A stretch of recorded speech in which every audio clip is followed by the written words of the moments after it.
Hello, everyone, and welcome to learning how to write paragraphs. So, my name is Deidre, and I am a fiction author. I am teaching you how to write. So, today we're going to talk about paragraphs. We'll be looking at the structure of a paragraph and when to start paragraphs, and common mistakes while writing paragraphs. So, the first thing we're going to look at is what is the purpose of a paragraph?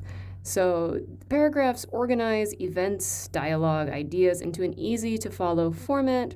They signal a new shot or a new camera shift while you're writing, and they give your reader a mental and visual break, preventing reader exhaustion. So, paragraphs are basically the bricks that you lay to build your story. And so, paragraphs are very important. That white space is going to be important for your reader. If there's not enough white space between the paragraphs, your reader will be very exhausted. If there's too much space, your reader is just going to get confused. It'll just be page chaos. So paragraphs are kind of a first impression.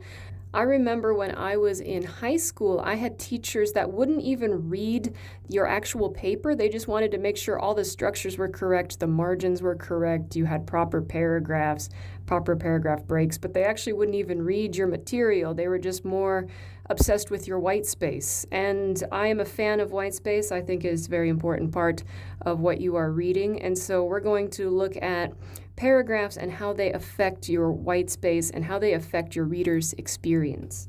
So let's look first at a paragraph structure. Yes, paragraphs have a specific structure. And maybe you remember this from grade school, or maybe you're listening to this for the first time, and that's fine too. This is a beginner's course, so I'm helping everyone of all levels. If you are an absolute beginner, then this course is great for you, and it's just on YouTube for free. You don't have to sign up for anything. So first, when you structure a paragraph, it's a topic sentence. So this sentence introduces the new thought or idea that the reader will focus on. And then your next sentence or sentences are going to be your supporting sentences. And these sentences, typo there, but that's fine. These sentences expand on the topic sentence. And then you actually have a concluding sentence, believe it or not, and this sentence finishes off the idea, and it also sets up for the next topic sentence. So let's look at a couple examples. The first one, yesterday I went to the zoo with my roommate. Here's the topic sentence. Supporting sentences. My roommate was the most excited about seeing the giraffes and elephants. I loved the aquarium. And concluding sentence, after 4 hours of walking around the zoo, we decided to go to one of our favorite hot chicken restaurants. So this is the full paragraph. You can make this just a simple paragraph. It's a really simple story, kind of a journal entry. I have another example here for you. Topic sentence, my favorite city in the world is San Diego. And the supporting sentences, the weather is gorgeous all year round, even in the winter. It never feels crowded, even though there are so many people in California. And the food is phenomenal everywhere you go. So these sentences support why I think San Diego is the best city in the world, or it's my favorite. But no, it's really the best. It's just a fact. And if you go anywhere in the United States, it needs to be San Diego. So that's my concluding sentence. So when you have paragraphs, you can't run them all together. So the paragraphs we looked at, they're fine on their own. But when you have a series of paragraphs, you need to know when to break them up so the reader can follow easily. So, repeat after me, white space is an art that should be taken seriously. I think white space is incredibly important. It is an art form. It is part of the writing process, spaces, punctuation, everything. The perfect time for paragraph breaks are setting change or an observation. So if your character is making a new observation or the narrator is making a new observation, you're going to want a new paragraph. Also, a new idea or topic change. So you have a new topic sentence, you need to change that paragraph. Also, dialogue. If someone is speaking, please put a dialogue break. I have seen some people not put in dialogue breaks even recently, and it's mighty confusing, even to me. So I highly, strongly recommend dialogue breaks. And just drama. it's always good just to have a single paragraph break on its own, one sentence alone, just creating drama on the page and just slapping your reader in the face. It's a great feeling. And new action. So if there's a new action, your character is doing something new that is unconnected to previous actions. So if you have a series of actions that are happening at once, just leave them all together. You don't need to put a new paragraph break for each new action, but you need to have paragraph breaks for unconnected actions. And yes, so my note is a new paragraph is the written equivalent of a camera change in TV or film. So whenever you have a new paragraph, it is mentally like a camera change when you are watching Netflix or anything like that. So this is a short story that I've written. You can read the entire thing on my website, deidredewitt.com. It's also my blog where I post a bunch of short stories and poetry and writing tips. So if you want to go over to there and subscribe, it's totally free. You don't have to do anything. So we're going to look at my paragraph changes in this story called The Potted Plant. So I won't read the whole thing. If you want to pause the screen and read it, that's totally fine, or you can read it on my website. We're going to look at where I put the paragraph breaks. So first thing is the setting. So this is setting observations. So the flowers were the first thing she saw. And so I put this as its own paragraph because it's kind of a dramatic intro. I could make this one paragraph. The flowers were the first thing she saw. They were sitting on the cobblestone street, but it doesn't really have the impact that I want, so I made it two different paragraphs. So this next one is actually an idea change. So the paragraph before the highlighted one is, she nodded and took a seat in one of the wire chairs under the awning, adored with yellow-orange dangling lights. The sun was half set, creating a bright glow as far as the eye could see, and so the dangling lights gave off a redundant glow. The lights were there, they were glowing, but they weren't really necessary.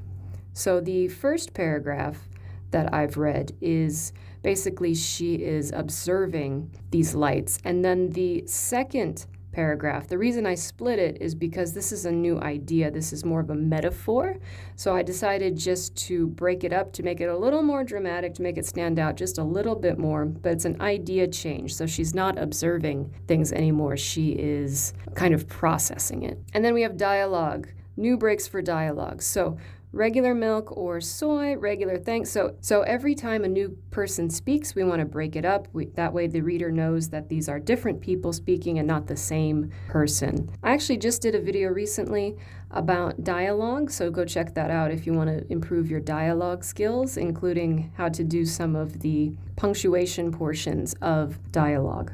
Moving on, we have new actions. So jarred from her thoughts, Vanda turned her head away and she pressed her lips together. So these are new actions that are not connected to anything before them. Although, to be fair, in this story, there is dialogue before each of these paragraphs, so we need to break up the paragraphs anyways.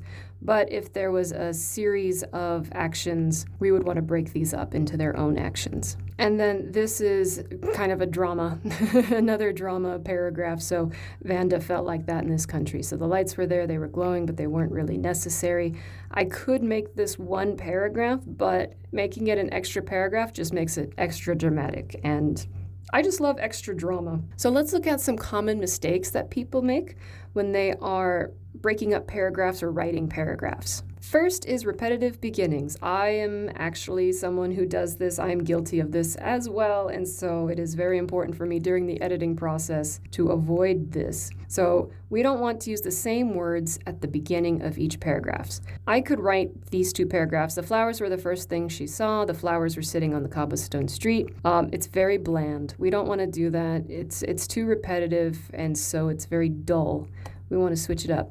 And even my biggest problem is using he and she at the beginning of sentences. I have to really watch this. I have to really go through my edits when I write. Another problem I see is repetitive lengths. Believe it or not, this is actually a problem. So avoid having the same length paragraphs because it makes the text look robotic. So if you look at this looks really robotic. If I have long paragraphs, I guess these aren't very long, but I don't have enough space to show you really long paragraphs. I've seen paragraphs that take up a whole page, but too many long paragraphs is just exhausting.